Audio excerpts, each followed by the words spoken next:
Oda guddaa jigee oda Oromoodha oda Oromoodha hayyuu guddaa jigee hayyuu Oromoodha kabajama jaalatama kan uummanni jaalatu kan sabni jaalatu labbeetti hidhatu du'aan of biraa dhabne du'aa koma ture waaqa koma ture goota Oromoodha hayyuu Oromoodha gameessa koo artistii jaalatama kan kabajama kan dorgomaa hin qabne eenyu siin qixxaata doktora kabaja Alii Birraa doktora kabaja Alii Birraa waan ati nuuf taate waan ati nuuf goote tokko lamaa miti waa tarreessee himaa maqaa kee dha'uudhaaf jecha si faarsuun nabee waa si faarsuun si nabee mee maaluma jedhee tan maqaa kan kee kaasa hojiin kan kee boonsan garaa koo naraasa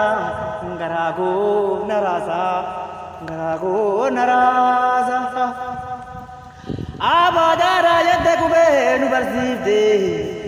abaajaadhaa jette qubee nu barsiifte galma abbaa gadaa kan nutti agarsiifte seenaa barreessite kan nutti mul'ifte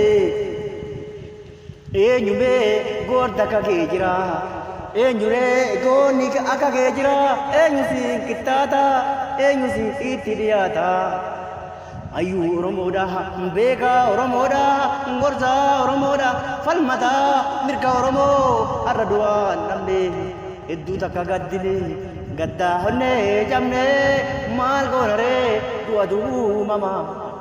du'uumamaa Alii du'aan namne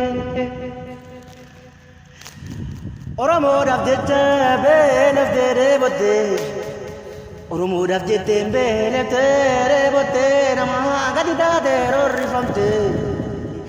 mana hidhaa keessatti dararaa sirra gahee mirga kee falmannaa sirra gahee Oromoodhaaf jettee mirga kee sarbamtee namaa gadi taatee roorrifamtee mana hidhaa keessatti murtee hagaa dhabde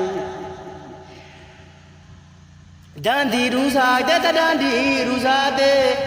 dhuunsaate irraa guddannee tattaafannee irraa biyyaalessa taane afaan keenyaan guddanne aadaa keenyaan mul'anne addunyaan nu beekte Alii koo waan ati nuuf taate goota koo waan ati nuuf taate tokko lama lakkoofne waaffin boqonnaa gaarii si hawwina nagaa nu boqadhu tarree galmee goota keessa nu jiraadhu sabni koo si yaadata Oromoo si yaadata halkanii guyyaa maqaa kee kaasee itti hin dhaadata maqaan kee kaafnee si yaadanna laphee keenya keessa si kaayanna galmee seenaa goota keessa si kaayanne yoomuu si yaadanna hin duune ni jirta bara galmee seenaa keessa jiraatta guyyaa si yaadanna bara si yaadanna Alii koo hin duune ni jirta Alii Birraa hin duune ni jirta